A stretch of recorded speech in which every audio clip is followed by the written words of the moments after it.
हरे कृष्णा हरे कृष्णा हरे कृष्णा कृष्णा कृष्णा हरे हरे हरे राम राम राम हरे हरे। आध्यात्मिक यात्रा का आज 32वां दिन 28 मई 2021 भागवत कक्षा में आप सब लोगों का स्वागत है।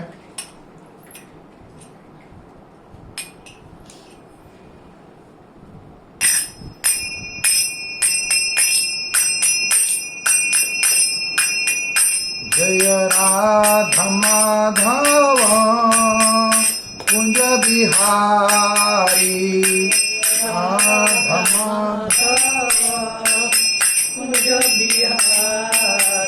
जय राधा माधव कुंज बिहारी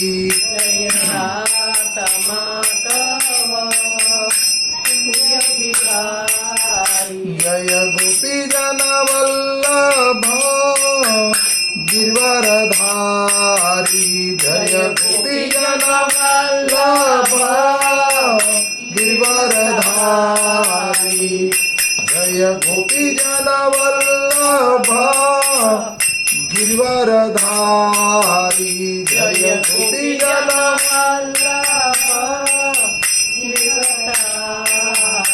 यशोदानंदन ब्रज जन रंजन यशोदानंदन जन रंजन यशोदानंदन जन रंजन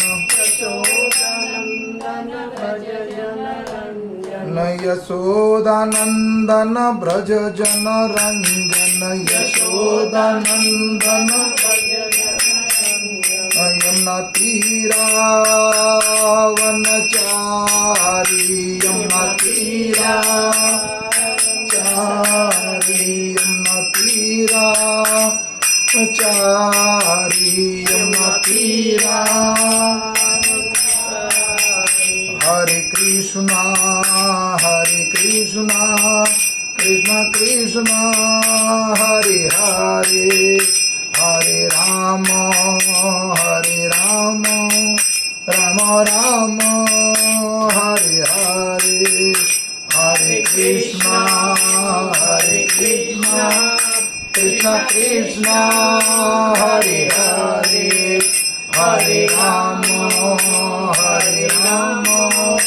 राम राम हरे हरे हरे कृष्णा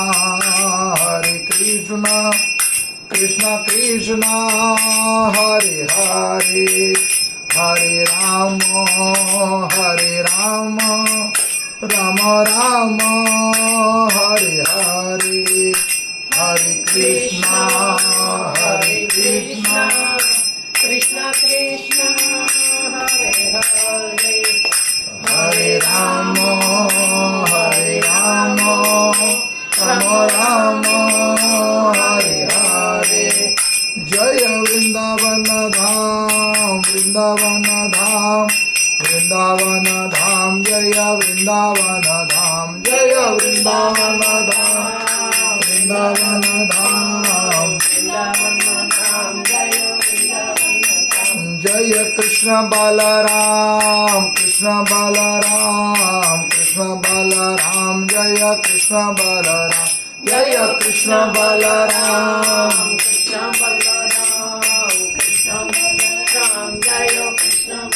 जय गौरानिताय गौरानिताय गौरानिताय जय गौरानिताय जय गौरानिताय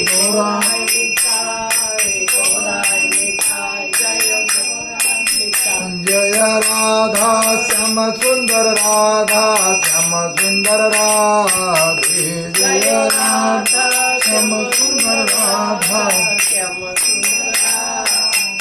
जय राधा माधव राधा माधव राधे राधा माधव राधा जय राधा गोपीनाथ राधा गोपीनाथ राधे राधा गोपीनाथ राधा गोपीनाथ जय राधा मदन मोहन राधा मदन मोहन राधा राधा मदन मोहन राधा मदन मोहन राधे जय राधा गोविंद देव राधा गोविंद देव राधे राधा गोविंद देव राधा गोविंद देव राधे जय राधा राधिका रमन राधा राधिका रमन राधे राधा राधिका रमन राधा राधिका रमन राधे जय राधा पार्थ सारथी राधा पार्थ सारथी राधे जय राधा सरस्वती राधा सरस्वती राधे जय राधा रमन लाल राधा रमन लाल राधे जय राधा रमन लाल राधा रमन लाल राधे जय राधा गोविंद देव राधा गोविंद देव राधे जय राधा गोविंद देव राधा गोविंद देव राधे जय जगन्नाथ जय जगन्नाथ जय बलदेव जय सुभद्रा जय जगन्नाथ जय जगन्नाथ जय बलदेव जय सुभद्रा जय राधा श्याम सुंदर राधा श्याम सुंदर राधे जय राधा श्याम सुंदर राधा श्याम सुंदर राधे जय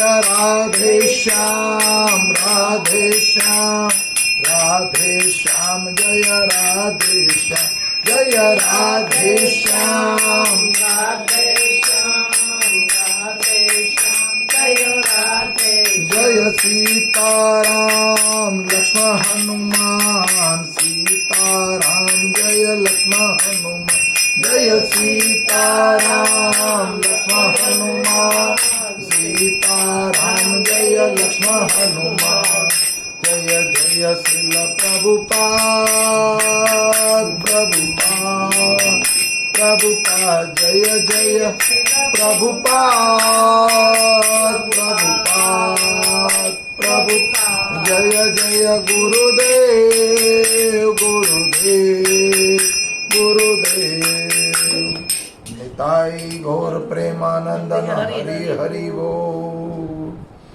जय ओम विष्णुपाद परम हंस परिवाजकाचार्य अभय चरण विंद भक्ति वेदांत स्वामी श्रील प्रभुपाद की जय गुरु महाराज गुरु परंपरा की जय जय।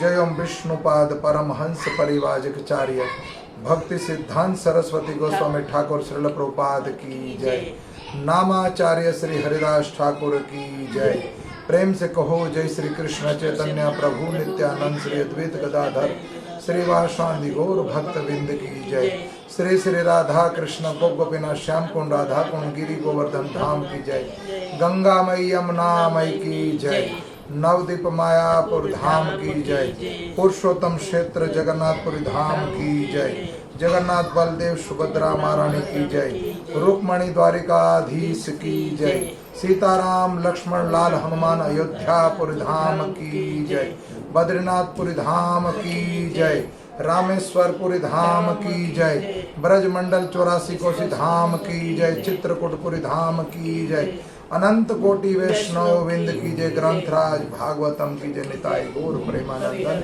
हरि हरि बोल हरि हरि बोल ओम नमो भगवते वासुदेवाय ओम नमो भगवते वासुदेवाय ओम नमो भगवते वासुदेवाय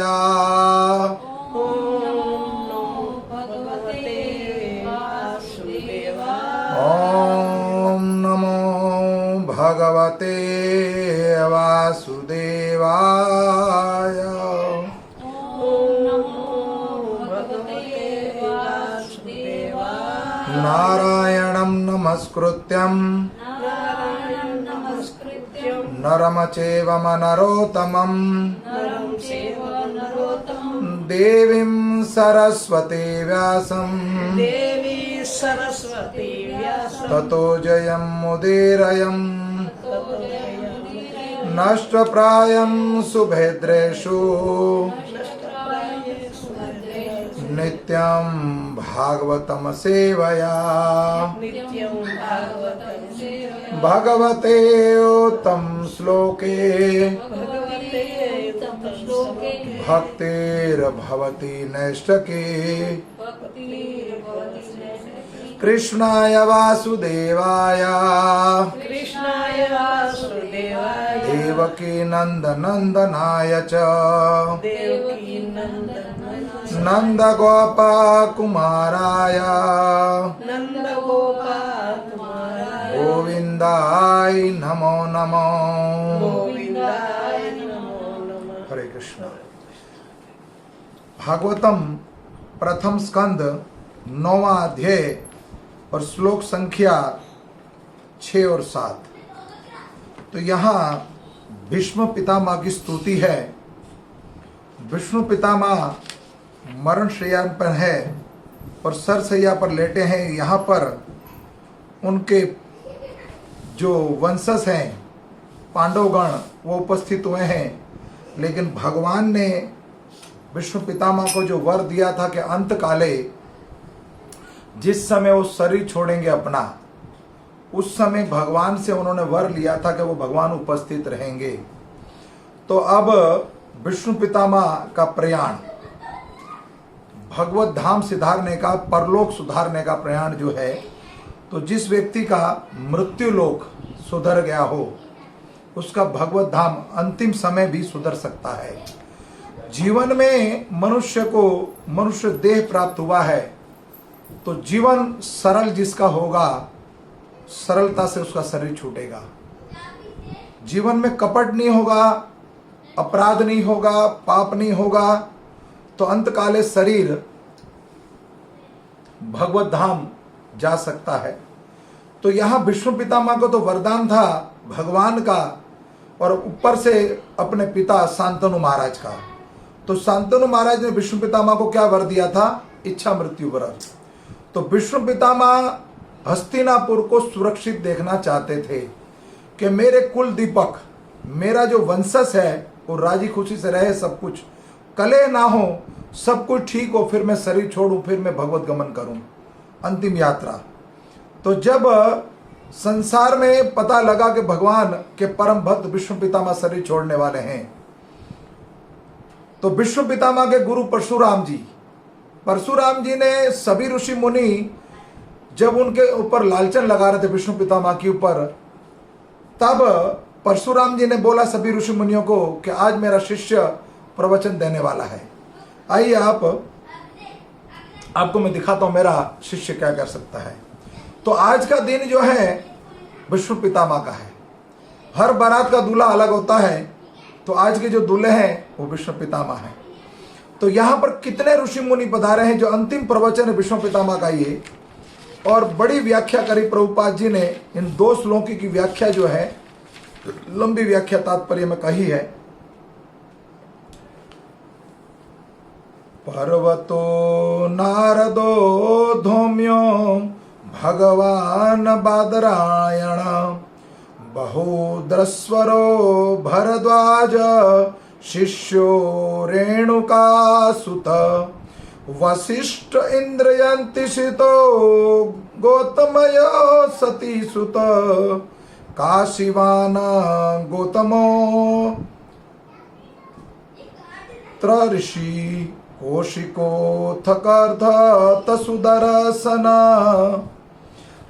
पर्वत नारद धौम्यो भगवान बादरायण बहुद्रस्य भरद्वाज सशिष्य रेणुकासुत वसिष्ठ इंद्रप पदमद त्रित गुरुत्तमद अशित काशीवान गौतम अत्रिच कौशिक अथ सुदर्शन।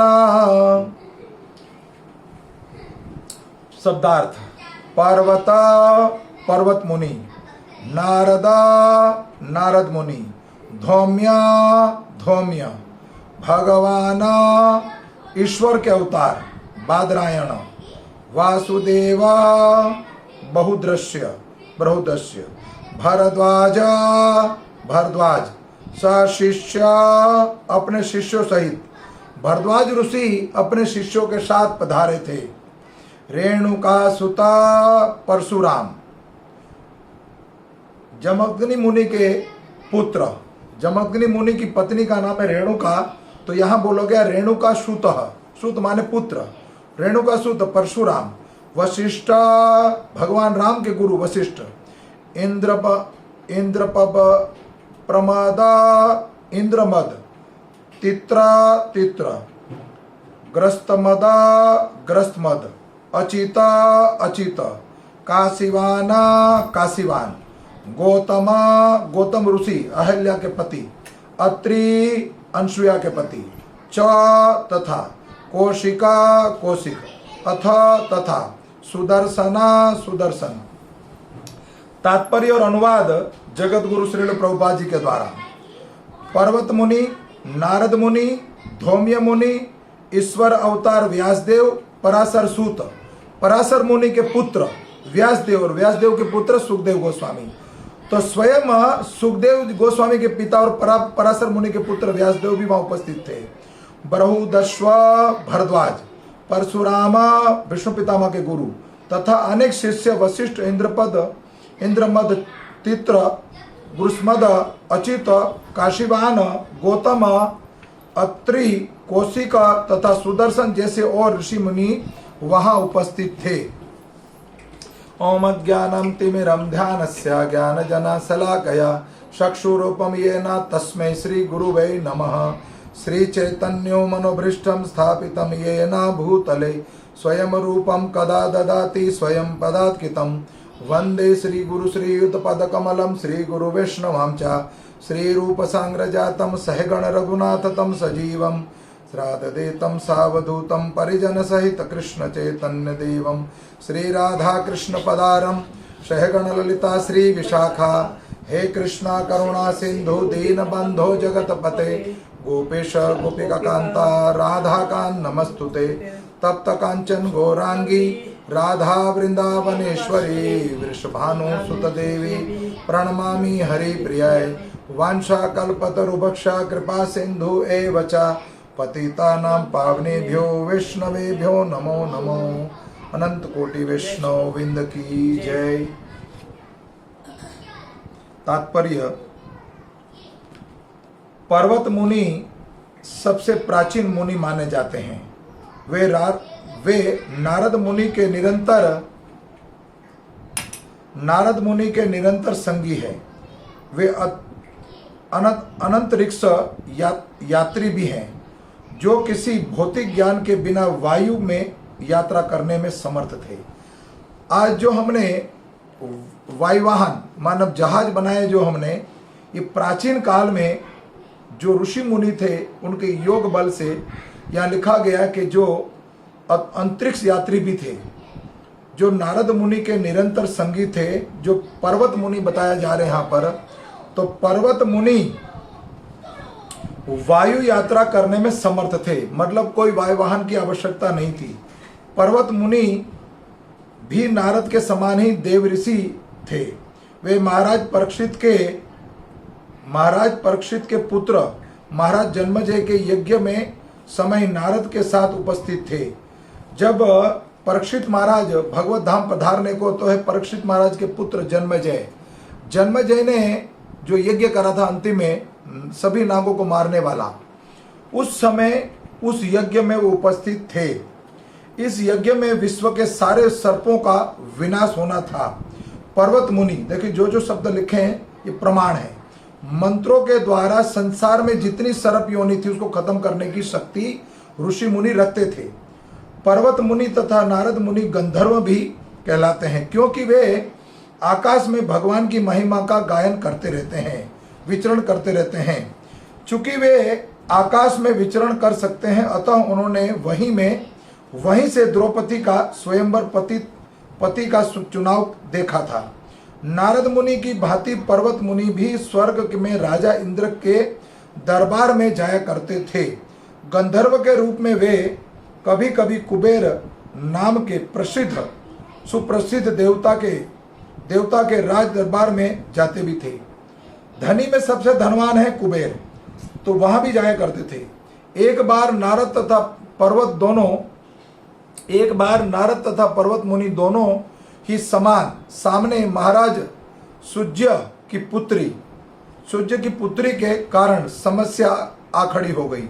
महाराज सूज्य को पर्वत मुनि के वरदान से पुत्र लाभ हुआ। पुराणों की कथाओं में नारद मुनि का अनिवार्य संबंध है। उनका वर्णन भागवत में किया गया है। अपने पूर्व जन्म में वे एक दासी पुत्र थे, लेकिन शुद्ध भक्ति के संगति के कारण उनकी भक्ति जागी और अगले जन्म में वो आदित्य सिद्ध व्यक्ति बन गए। महाभारत में उनका कई स्थानों पर उल्लेख हुआ है। वे प्रमुख देव ऋषि हैं। वे ब्रह्मा जी के पुत्र तथा शिष्य हैं और उन्हीं से ब्रह्मा के आगे की शिष्य परंपरा चली है। देखिए यहाँ पर जो वर्णन है ऋषि मुनियों का वर्णन, वो इसलिए बताया जा रहा है कि भगवान के परम भक्त जब विष्णु पितामह का अंतिम यात्रा होने वाली है, उस समय कितने प्रसिद्ध ऋषि मुनि थे वहां उपस्थित थे। जब कहीं कथा होने वाली हो या भगवत परायणी जो व्यक्ति है, तो ऐसे सुलभ अवसर पर बड़ी मुश्किल से अवसर प्राप्त होता है। तो ऋषि मुनि जैसे सप्तऋषि घाट पर भागवतम का प्रारंभ हुआ तो 88,000 ऋषि मुनि एकत्रित हो गए, नैमिषारण्य में, सुक्ताल में या आनंद सरोवर घाट पर। ठीक उसी तरह यहाँ पर प्रवचन देने वाले हैं परशुराम जी के शिष्य। तो ऐसे अपने आप को भाग्यशाली मानते थे वो ऋषि मुनि कि अवसर कब प्राप्त होगा। तो उस समय अंत काल में साक्षात त्रिलोकी का नाथ त्रिभंग रूप भगवान श्री कृष्ण भी उपस्थित है। तो यहाँ सोचिए और समझिए, अनुमान लगाए कि भगवान के परम भक्त विष्णु पितामह की कैसी स्थिति रही होगी, कैसे भक्त रहे होंगे। और विष्णु पितामह के कारण ही पांडवों की जो रक्षा हुई है वो विष्णु पितामह के कारण, क्योंकि भगवान के परम भक्त थे पांडव, और उन्हीं की पुत्र वधु कुंती वो भी भक्त, फिर उनकी पुत्रवधि द्रौपदी, फिर उनकी पुत्र वधु उत्तरा। तो ये वारसागत है, वंशावली है। जिस घर में कोई अगर कुनबे में एक संतान उत्पन्न हो जाए और वो भगवत भक्त निकल आए, तो पूरे कुनबे का उद्धार कर सकता है। वो पूरे कुनबे का उद्धार एक ही व्यक्ति, जैसे आपका पुत्र या भाई या बेटा या पिता, अगर उसका बिजनेस अच्छा हो, व्यापार अच्छा हो या नौकरी अच्छी हो, तो संसारिक भौतिक जीवन को चलाने के लिए धन की आवश्यकता होती है, वो एक ही व्यक्ति पूरा कर सकता है अगर वो सामर्थ्य है तो। ठीक उसी तरह यहाँ पर प्रहलाद की, ध्रुव की जो कथाएं आती हैं कि सामर्थ्य थे वो, एक नहीं पूरे कुनबे को 71 पीढ़ी को उद्धार किया प्रहलाद ने। ठीक उसी तरह विष्णु पितामह के अंदर वो सामर्थ्य था, वो भक्ति के अंदर इतनी बलशाली थे, भक्ति में भी वैसे योद्धा भी थे, लेकिन भगवान को स्वयं आना पड़ा। तो यहाँ भगवान की और भगवान श्री कृष्ण की और भगवान के परम भक्त विष्णुदेव की भी वार्तालाप होगा। तो आगे वर्णन है कि ब्रह्मा जी के पुत्र और शिष्य भी थे। जो नारद मुनि हैं उनके शिष्य भी और पुत्र भी हैं, और ऐसे ही ब्रह्मा जी की परंपरा चलती है। उन्होंने प्रहलाद महाराज, ध्रुव महाराज तथा उनके विख्यात भक्तों को भी दीक्षित किया था। यहाँ तक कि उन्होंने वैदिक ग्रंथों की प्रेरणा व्यास देव को भी दीक्षा दी थी। व्यास देव से ही माधवेंद्राचार्य की दीक्षा मिलती है।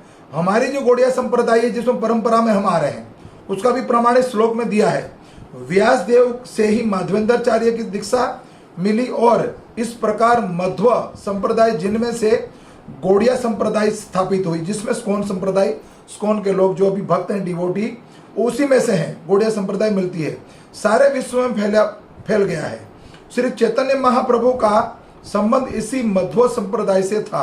अतः ब्रह्मा जी, नारद, व्यास से लेकर मध्व चैतन्य तथा छठ गोस्वामी, ये सारे एक ही शिष्य परंपरा में संबंधित थे। नारद जी के ने अनादिकाल से अनेक राजाओं की दीक्षा दी। भागवत में हम उन्हें प्रहलाद महाराज की माता को गर्भ में ही उपदेश देते पाते हैं। और उन्होंने कृष्ण के पिता वासुदेव तथा महाराज युधिष्ठिर को भी उपदेश दिए थे।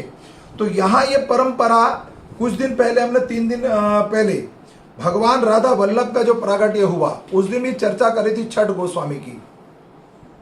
तो छठ गोस्वामी की जो परंपरा है वो भी ब्रह्मा जी से आ रही। भगवान विष्णु ने भगवान श्री कृष्ण के मुख से विष्णु को और विष्णु के मुख से ब्रह्मा जी को चतुर्श्लोकी भागवत, और वही चतुर्श्लोकी भागवत का ज्ञान अपने पुत्र नारद को, नारद ने अपने शिष्य व्यास को, व्यास ने सुखदेव गोस्वामी को, सुखदेव ने परीक्षित को। और लेकिन यहाँ जो हमारी परंपरा चल रही है गौड़ीय संप्रदाय, उसका खुला वर्णन है कि छठ गोस्वामी भी उसी परंपरा में है। कौन कौन? सनातन गोस्वामी, रूप गोस्वामी, जीव गोस्वामी, गोपाल भट्ट गोस्वामी, रघुनाथ गोस्वामी, रघुनाथ भट्ट गोस्वामी। ये छठ गोस्वामी जो है ये भी हमारी परंपरा में आ रहे हैं। और इस तरह से हम देखते हैं कि प्रभुपाद जो है वो 33वें पीढ़ी, ये जो प्रभुपाद हम लोगों के जो परम गुरु हैं, परम दादा गुरु, वो 33वें गुरु हुए हैं। इस परंपरा में भागवत गीता में अगर आप देखेंगे प्रथम पुष्प पर तो वर्णन मिलता है कि प्रभुपाद जी इस परंपरा में ऐसी भक्ति वेदांत स्वामी 32वें गुरु हैं। तो परंपरागत हम भी उसी परंपरा में आ रहे हैं।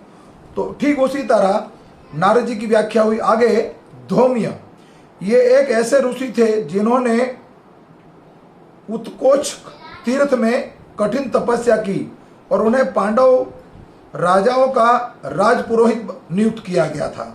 उन्होंने पांडवों के अनेक संस्कारों में पुरोहित रहे हैं, पुरोहिती की, और द्रौपदी की सगाई के समय भी उपस्थित थे, हर पांडव के साथ रहे हैं। देखिए भागवतम का प्रथम स्कंद है, आगे 12 स्कंद का वर्णन है और 12-18 बुक्स हैं। तो ये पहले व्याख्या जानना बहुत जरूरी है। अगर इतिहास हमें पहले से पता हो तो उस कथा को सुनने में आनंद आता। कोई भी स्टोरी सुनते हो, अगर स्टोरी को स्टार्टिंग से नहीं सुनते हो तो उसका अंत आपको अच्छा नहीं लगेगा। इसीलिए पूरी व्याख्या से यहाँ पर वर्णन है कि जब द्रुपद नरेश के राज्य में सगाई हुई उस समय भी ये धौम्य उपस्थित थे। लेकिन धौम्य व्यासदेव, साक्षात भगवान कृष्ण, ये सब समझा चुके हैं युधिष्ठिर महाराज को, लेकिन वो राज सिंहासन लेना नहीं चाह रहे। क्यों? कि यहाँ पर नरसंहार हुआ है, करोड़ों योद्धा मारे गए, 64 करोड़ योद्धा मारे गए थे इस महासंग्राम युद्ध में। इसीलिए मैं इतना पाप करने के बाद राज सिंहासन नहीं लूंगा। तो भगवान श्री कृष्ण और व्यासदेव और धौम्य कहते हैं फिर आपके पितामह, जो आपके पितामह है और पितामह वही आपको सब कुछ समझाएंगे वास्तव में है क्या घटना। ये उन्होंने उपदेश दिया तथा किस प्रकार 1 वर्ष तक अज्ञातवास किया जाए, वो पांडवों ने उनके उपदेश के अनुसार कठोर पालन किया था। ये धौम्य की कृपा थी। कुरुक्षेत्र के युद्ध के बाद जब सामान्य शव यात्रा संपन्न हुई, कुरुक्षेत्र के युद्ध के बाद जब सामान्य शव यात्रा संपन्न हुई तो भी उनका नाम आता है। महाभारत के अनुसार अनुशासन पर्व में 127-15-16 में उन्होंने महाराज युधिष्ठिर को लंबा सा उपदेश दिया है। वे ग्रस्तों के वास्तविक पुरोहित थे क्योंकि वे पांडवों को धर्म के सही मार्ग का निर्देशन कराने वाले थे। पुरोहित का कार्य ग्रस्त आश्रम धर्म के सही मार्ग पर क्रमशः अग्रसर करना है। एक कुल पुरोहित तथा गुरु में कोई विशेष अंतर नहीं होता। ऋषि मुनि संत तथा ब्राह्मण ऐसे ही क्रिया के लिए हुआ करते थे। देखिए कितना सुंदर वर्णन है कि जो कुल पुरोहित है या ब्राह्मण है उसका अर्थ है कि धर्म को स्थापित करे, अधर्म पर ना ले जाए। जैसे आज के ब्राह्मण, क्षमा चाहना अगर कोई मेरे से त्रुटि रह जाए तो, और कड़वा वचन बोला जाए तो, सिर्फ रखते हैं दक्षिणा का मतलब दक्षिणा ठीक से मिल जाए, काम कैसा भी हो, चाहे वो शिष्य या उनका जो यजमान वो चाहे नरक में जाए, उससे कोई लेना देना नहीं है। लेकिन यहाँ पर पुरोहित, ऋषि मुनि और संत तथा ब्राह्मण ऐसे कार्यों के लिए हुआ करते थे। इनको रखा इसलिए जाता था, एक स्थान दिया। ब्राह्मण का सबसे उच्च स्थान है, ब्राह्मण गुरु सबसे पहला पद है, ब्राह्मण क्षत्रिय वैश्य शूद्र, तो सबसे पहला पद दिया गया। भगवान श्री कृष्ण भी ब्राह्मण और गौ के प्रति अति दयालु थे।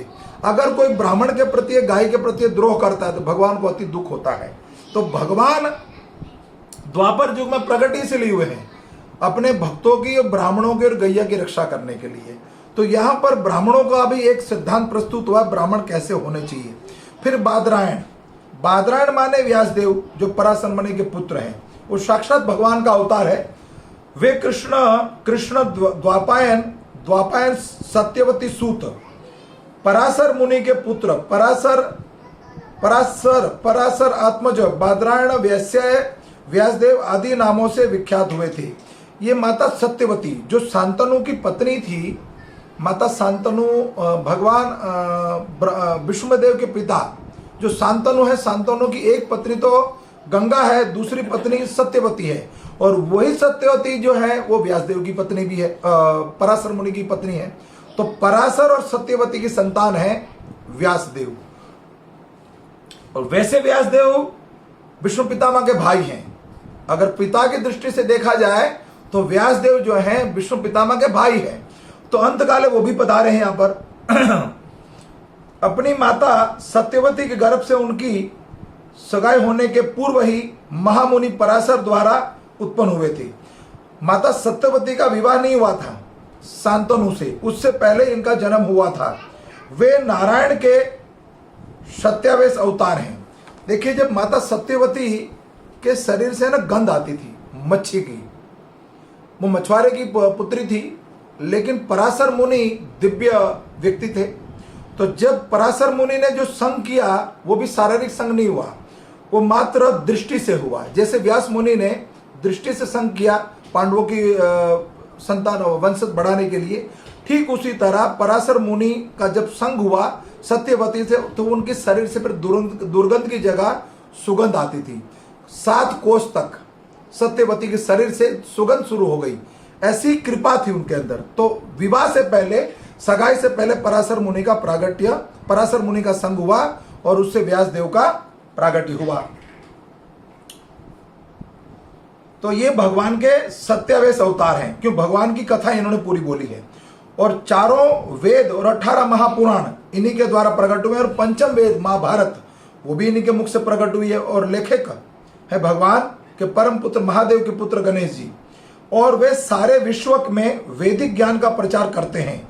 इसीलिए जब किसी वैदिक ग्रंथ का विशेष रूप से पुराणों का पारायण करना होता है, पारायण करनी होती है, तो व्यास देव को नमस्कार किया जाता है। जैसे हम बोलते हैं प्रतिदिन देवीम सरस्वती व्यासम, तो माता सरस्वती का भी आवाहन करते हैं और व्यास देव का भी आवाहन करते हैं कथा से पहले। तो यहाँ पहले बोला ना कि जब कहीं पारायण माने सप्ताह, भागवत सप्ताह, रामायण सप्ताह या गीता या जो भी कुछ वैदिक परंपरा की कथा अगर करनी है तो व्यास देव का आवाहन करना पड़ता है, माता सरस्वती का भी। व्यास देव को नमस्कार किया जाता है। और सुखदेव गोस्वामी उनके पुत्र थे, और वेदों की विभिन्न शाखाओं के लिए नियुक्त वैशंपायन जैसे ऋषि उनके शिष्य थे। वे महाकाव्य महाभारत तथा परम दिव्य ग्रंथ भागवत के लेखक हैं। उन्होंने ब्रह्मसूत्र, वेदांत सूत्र या बादरायण सूत्र का संग्रह किया था, और अपनी कठिन तपस्या के कारण वे ऋषियों में सर्वाधिक सम्मानित लेखक थे। उन्होंने कलयुग की जनता के कल्याणार्थ जब अपने महाकाव्य महाभारत का लिखना चाहा तो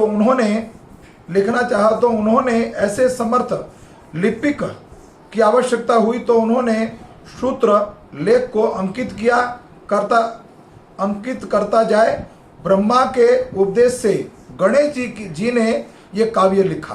देखो प्रमाण है यहाँ पर, कार्य इस शर्त पर हुआ, स्वीकार करा गया कि व्यासदेव एक क्षण भी नहीं रुकेंगे। गणेश जी कहते हैं व्यासदेव को मैं लिखूंगा तो सही, ये महाकाव्य को लिख दूंगा, भागवत को और महाभारत को, लेकिन एक क्षण के लिए भी मैं रुकूंगा नहीं। तो भगवान के परम भक्त चतुर होते हैं। तो व्यासदेव ने क्या किया आगे, इस प्रकार जब बोला कि एक क्षण के लिए भी रुकूंगा नहीं, तो महाभारत व्यासदेव तथा गणेश जी के संयुक्त प्रयास से संग्रहित हुआ। तो व्यासदेव ने क्या करा, गणेश जी को बोला मैं जो भी टीका लिखने के लिए बोलूंगा आपको, पहले उसका टीकाकरण करना तुम्हें, मैं जो भी श्लोक बताऊंगा उसमें कोई त्रुटि तो नहीं है, उसको टीकाकरण करके फिर स्थापित करना है, फिर लिपिबद्ध करना है। तो चतुर थे व्यासदेव, तो गणेश जी जब तक उसकी टीकाकरण कर तब तक दूसरा श्लोक बोल देते थे वो। और आज भी बद्रीनाथ के ऊपर नामा गांव है, नामा में वहां गणेश जी ने ये भागवत का और महाभारत का स्थापन करी, वहां पर वहां लिपिबद्ध हुआ है। अपनी माता सत्यवती के आदेश से जो बाद में शांतनु की ब्याही गई, देखो प्रमाण पूरा आ रहा है। अपनी माता सत्यवती की आज्ञा से ब्याही गई, तो माता आदेश से जो बाद में शांतनु से ब्याही गई तथा महाराज शांतनु की प्रथम पत्नी गंगा से उत्पन्न शांतनु के सबसे बड़े पुत्र भीष्मदेव के अनुरोध से व्यासदेव ने 3 मेघावी पुत्र उत्पन्न किए, जिनके नाम थे धृतराष्ट्र, पांडव और विदुर। मेघावी पुत्र का अर्थ है शरीर का संग नहीं, मात्र दृष्टि से उन्होंने उत्पन्न किए मेघावी पुत्र। यहां पर कई लोग उल्टा अर्थ ले लेते हैं, तो मेघावी पुत्र प्रकट किए धृतराष्ट्र, पांडु और विदुर। दासी से पुत्र उत्पन्न हुए थे विदुर जी। व्यासदेव ने कुरुक्षेत्र के युद्ध के बाद तथा महाभारत के सारे योद्धाओं की मृत्यु के बाद महाभारत की रचना की। सर्वप्रथम महाराज परीक्षित के पुत्र महाराज जन्मेजय के राज दरबार में इसे सुनाया गया। महाभारत काव्य जब प्रकट हुआ तो महाभारत काव्य सर्वप्रथम परीक्षित के पुत्र जो थे जन्मेजय, उनको ये कथा सुनाई गई पूरी, महाभारत की पूरी कथा। जन्मेजय तो परीक्षित का जन्म हुआ तो जन्मेजय तो होंगे नहीं ना, तो महाभारत का युद्ध समाप्त होने के बाद परीक्षित का जन्म हुआ। उसके बाद परीक्षित जब भगवत धाम जाने को 7 दिन कथा सुनी सुखदेव गोस्वामी के मुख से, तब भगवत धाम गमन हुआ। उसके बाद ये पूरी महाभारत की रचना हुई और ये महाभारत काव्य जो है पंचम वेद है। तो ये जन्मेजय के राज दरबार में जाकर सर्वप्रथम व्यासदेव ने सुनाया। अब दूसरे ऋषि का देखो, जितने ऋषि मुनि का वर्णन है उन सब का यहाँ पर उल्लेख है, तो कथा थोड़ी लंबी हो जाएगी, आज समय है अभी। तो अब आ रहे हैं बहुदृश्यम। ये एक प्राचीन मुनि थे जो महाराज युधिष्ठिर से यदा कदा मिला करते थे। सर्वप्रथम वे महाराज युधिष्ठिर से काम्य वन में मिले थे। उन्होंने ही महाराज नल की कथा सुनाई थी। एक अन्य बहुदस्वम भी थे जो इक्ष्वाकु वंश में उत्पन्न हुए थे। महाभारत वन पर्व 209-4-5 में वर्णन है इनका। उसके बाद आता है, छोटा सा वर्णन था इनका, तो उसके बाद वर्णन है भारद्वाज ऋषि का। ये महान सप्त ऋषियों में से एक थे। उन्होंने अर्जुन के जन्म उत्सव के समय उपस्थित थे। सर्वशक्तिमान, देखो यहाँ वर्णन आता है कि पहले के समय में राजा के घर या ग्रस्त के घर साधु संत आया करते थे। अतिथि देवो भव, यह प्रमाण है। आज के समय में अतिथि तो छोड़ो, अगर कोई जानबूझकर भी पूछकर भी आपके घर पे आए तो उसको पानी का गिलास भी नहीं मिलता। कैसा कलयुग आ गया है। और पहले के समय में सारे ऋषि मुनि का जो नाम लिया गया है, ये ऋषि मुनि धर्मराज युधिष्ठिर, हम लोग ग्रस्त हैं। तो ग्रस्त के घर, ग्रस्त का ये कर्तव्य बनता ग्रस्त आश्रम का कि आपके घर जो भी कोई अतिथि आए, यहाँ तक कि कुत्ता है आपके घर के आगे या गाय है, तो उसको भी आपको पालन पोषण करना है। घर में छोटे से छोटा जीव है, उसका भी आप नाश नहीं कर सकते हो। अगर आपने ग्रस्त जीवन अपनाया है तो आपका ये कर्तव्य बनता है कि परिवार को जैसे पालन पोषण करते हो, उन बाकी सभी जीवों का आपको पालन पोषण करना पड़ेगा। क्यों? आप समर्थ हो, आप कमा रहे हो, तो आप पालन पोषण कर रहे हो परिवार का। तो क्षत्रिय का काम है रक्षा करना, ब्राह्मण का काम है ज्ञान लेना और ज्ञान देना, यज्ञ करना, यज्ञ देना, दान लेना और दान देना। ये ब्राह्मण के 6 कर्तव्य हैं। और क्षत्रिय के कर्तव्य क्या है? खुद क्षत्रिय है तो रक्षा करना, और खुद रक्षा के तो रक्षक करना, और ब्राह्मणों की रक्षा करना, और खुद उसके अलावा जो वैश्य और शूद्र है उनकी भी रक्षा करना। ये ब्राह्मण क्षत्रिय का कर्तव्य है। अब आगे वैश्य। वैश्य माने आज के समय जिसको बनिया बोलते हैं हम, या गुजराती में लुवाणा या वाणिया बोलते हैं। उनका काम है क्षत्रिय और ब्राह्मण और शूद्रों का पालन पोषण करना। वो कमाई कर रहे हैं, संग्रह वो करते हैं। उसके बाद वर्णन आता शूद्रों का। तो शूद्र का काम है मात्र सेवा करना, तीनों वर्णन की सेवा करना। तो ये भगवान भी सतयुग, तेतरा, द्वापर और कलयुग, ये चारों वर्णन धर्म युग में भगवान ने एक एक वर्णन का स्थापित किया है। भगवान सर्वप्रथम ब्राह्मण, तो सतयुग और सतलोक में आए भगवान सतयुग में तो नर और नारायण के रूप में, तो तपस्या के रूप में प्रकट हुए। तो तपस्या, ब्राह्मण तपस्या कर सकते हैं, कठिन तपस्या आज भी बद्रीनाथ में करते हैं। तो पहला धर्म स्थापित हुआ ब्राह्मण का। उसके बाद क्षत्रिय तेत्रजुग, तो भगवान महाराज दशरथ के घर क्षत्रिय के रूप में प्रकट हुए थे, सूर्यवंशी, प्राण जाए वचन ना जाए, तो क्षत्रिय। उसके बाद द्वापर युग, जिसमें भगवान वैश्य, नंद महाराज व्यापारी थे दूध दही के, तो वो बनियों के घर प्रकट हुए, तो इसलिए सारे बनी आज फल फूल रहे हैं। उसके बाद अब आ गया बुद्धावतार। तो बुद्धावतार में शूद्रों के लिए भगवान, लेकिन भगवान ने कहा हिंसा नहीं, अहिंसा परम धर्मो। ये आजकल जो बुद्ध को मानते सबसे ज्यादा अपराध और क्राइम वही करते हैं, मतलब जीव हत्या वो ज्यादा कर रहे हैं, हिंसा ज्यादा करते हैं, लेकिन भगवान बुद्ध ऐसे नहीं थे। इसलिए साक्षात कल युग में जगन्नाथ जी प्रकट हुए, सभी वर्णों का उद्धार करने के लिए बलराम, जगन्नाथ, बलदेव, सुभद्रा महारानी प्रकट हुए। किसी का भी उच्चिष्ट खा लो तुम, वहां पर किसी का भी उच्चिष्ट हो, किसी जाति का, वो जूठार नहीं सकता कोई। तो ये वर्णन चारों धर्म का, लेकिन ब्राह्मण का कर्तव्य बताया यहाँ पर कि पहले के समय में ब्राह्मण जो है वो गृहस्थ के घर बराबर आया करते थे। तो हमारा कर्तव्य है कि आज भी हम अगर वही रीति रिवाज निभाए, वो संस्कार, वो गुण अगर उस पर चले हम, तो किसी तरह का कष्ट नहीं है।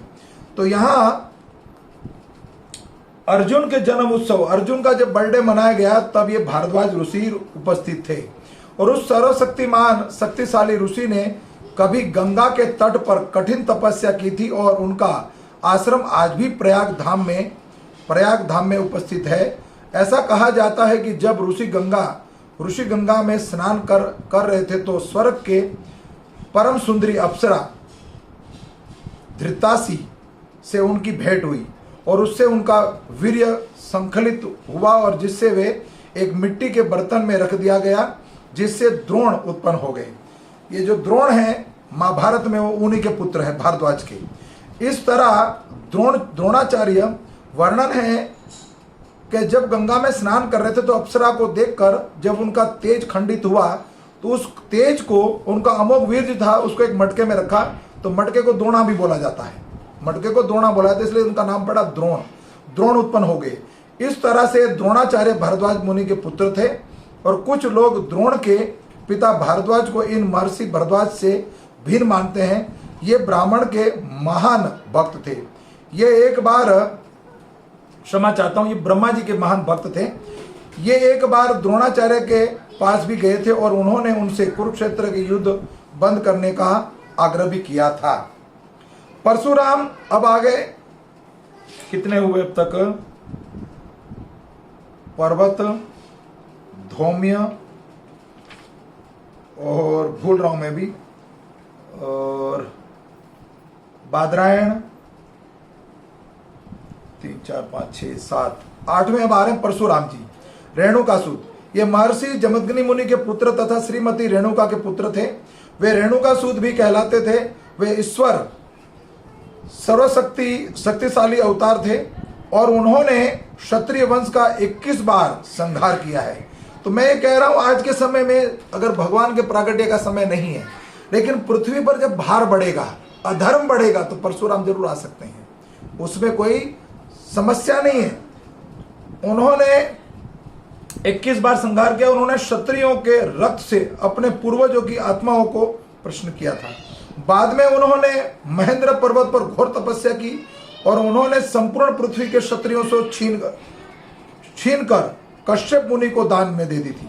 क्षत्रियों जो राजा थे जितने भी, वो दुष्ट हो चुके थे, तो उससे उनका वध करके पूरे संसार में क्षत्रियों से विहीन कर दिया। तो और महेंद्र पर्वत पर घोर तपस्या करी, और उन्होंने संपूर्ण पृथ्वी के क्षत्रियों को छीन कर कश्यप मुनि, जो हिरण्यकश्यप के पिता, देवता और दानवों के दोनों के पिता है, देवता और दानवों के पिता कश्यप मुनि की पत्नी का नाम है दीति और अदिति।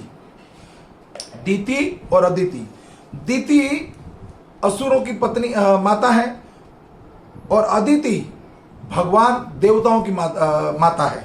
तो कश्यप मुनि की वैसे तो 16 पत्नी है, उसका वर्णन आगे कभी सुनाएंगे। तो ये वो कश्यप मुनि जिन्होंने क्षत्रिय परशुराम जी ने सारा पृथ्वी का राज उनको दे दिया था। परशुराम ने द्रोणाचार्य को धनुर्विद्या की शिक्षा दी थी, प्रदान की थी, क्योंकि वह ब्राह्मण था। तो तो ब्राह्मणों को दे सकते, क्षत्रियों को उन्होंने ज्ञान नहीं दिया कभी भी। वे महाराज युधिष्ठिर के राज तिलक के समय उपस्थित थे और अन्य महान ऋषि मुनि के साथ इस उत्सव में भी उन्होंने भाग लिया।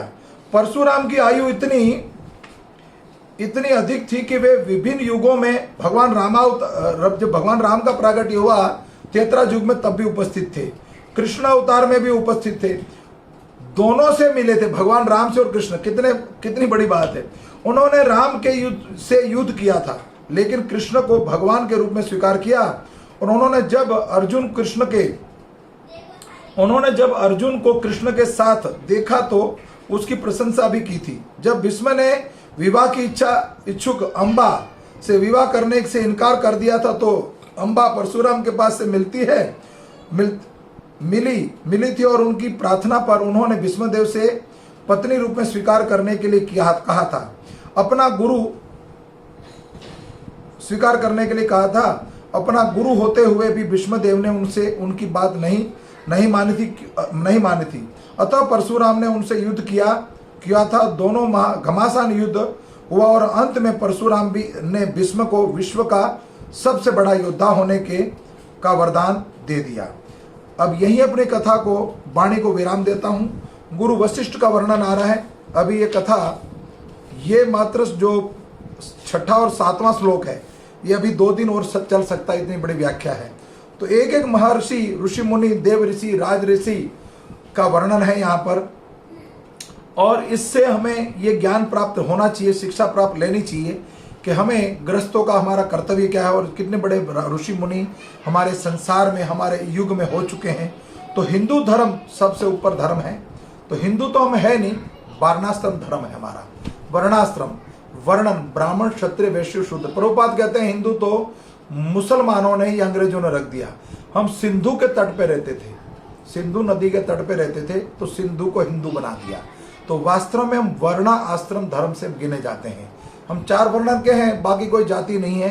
ये तो पॉलिटिशियन सरकार ने मिलकर, ये राजनीतिक जो है तत्व उन्होंने खड़ा कर दिया, ये सारी जातियां बना दी।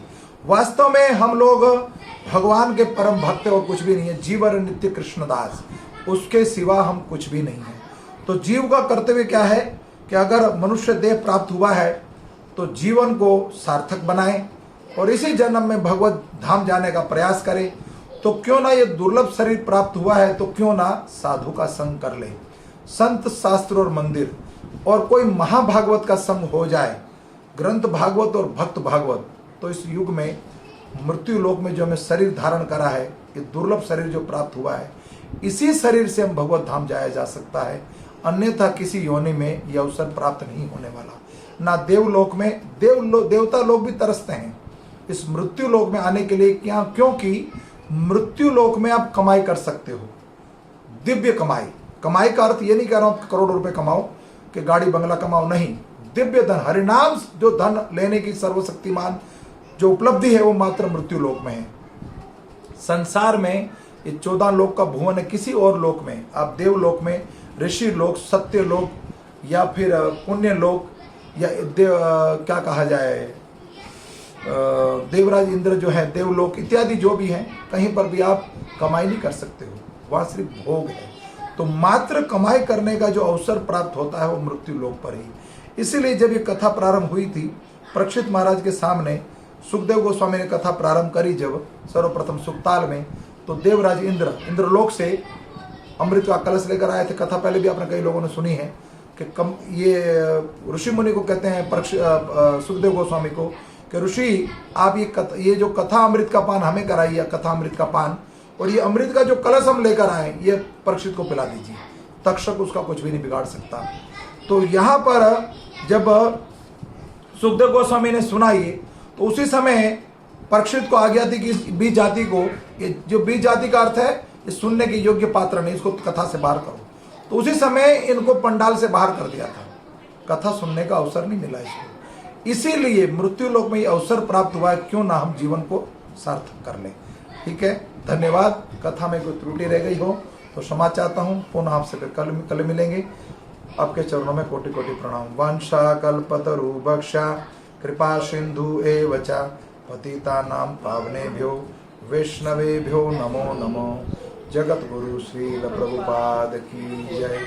निताई गौर सुंदर भगवान गुरु महाराज गुरु परंपरा की जय। वृंदावन बिहारी लाल की जय। बरसाना धाम की जय। हरे कृष्ण। धन्यवाद।